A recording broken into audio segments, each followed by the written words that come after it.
Am I the a-hole for not wanting to contact my adoptive mom on Mother's Day? My adoptive parents adopted me as a teenager. When my mom first met me, she was super nice and went out of her way to do things for me. Leading up to the adoption, she pressured me quite a bit to accept it, that there was no way I was going back to my biological mother, which the judge herself confirmed by stating that in court. Well, my biological mother died, and her appeals, along with my unspoken ones, were now trash as far as legality goes, and the adoption moved forward. Things really changed after that. I became really depressed and was also dealing with minor health issues that I always just sucked up and lived with. This whole lady's persona switched. She started doing odd things like always going through my stuff, lecturing my friends, their parents, my teachers, and psychologists. Also would call my therapist to convince them I was bipolar or BPD, which she still touts to this day even though several medical records state various doctors ruled it out. At length, she filled my head with gossip to incite negative feelings about my family members. It wasn't until years later I realized she was likely intentionally alienating me. Over time I've realized the pattern, and every time we connect here is what happens. The bait plays concern mom to get me to open up / divulge info / compliments / offers help. The switch uses a weak point / vulnerability and chastises me in some way over it.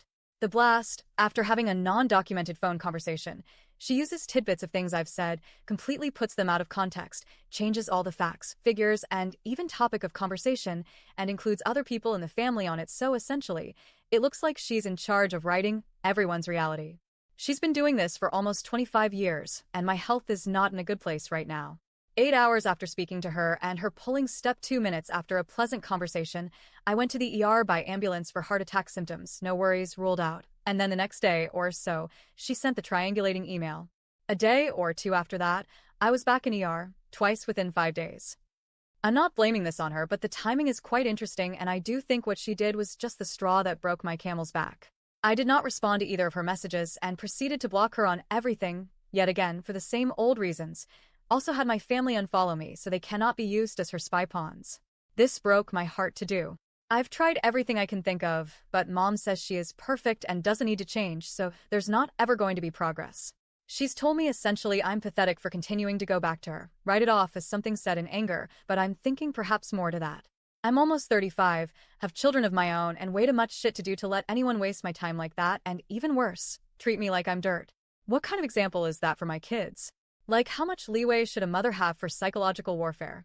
I'm terribly ill-equipped to deal with such a conniving and manipulative person. So I just walk away instead of feeding into her traps.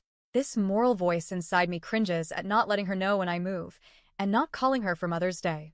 But the other part of me laughs and thinks of her every time I hear the I Don't F.K. with You song. I've been so relieved since she's been blocked. I feel like I can literally breathe better without her having a rental space in my life. All she causes is drama. And that part of me thought watching your show, this is the most petty thing I could do to express myself without saying anything LOL.